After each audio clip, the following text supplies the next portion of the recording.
This government, as promised, has maintained the closest surveillance of the Soviet military buildup on the island of Cuba.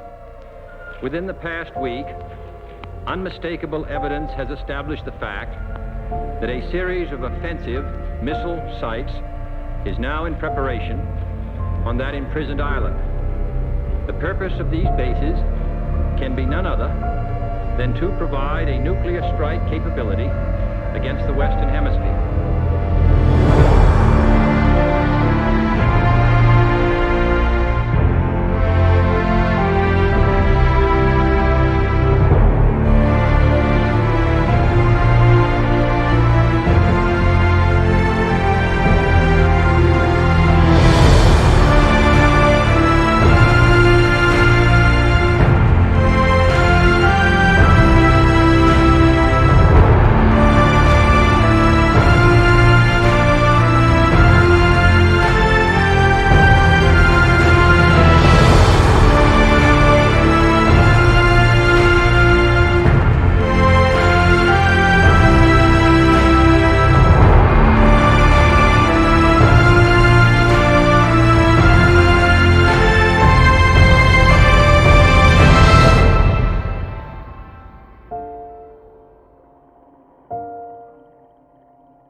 It shall be the policy of this nation to regard any nuclear missile launched from Cuba against any nation in the Western Hemisphere as an attack by the Soviet Union on the United States, requiring a full retaliatory response upon the Soviet Union.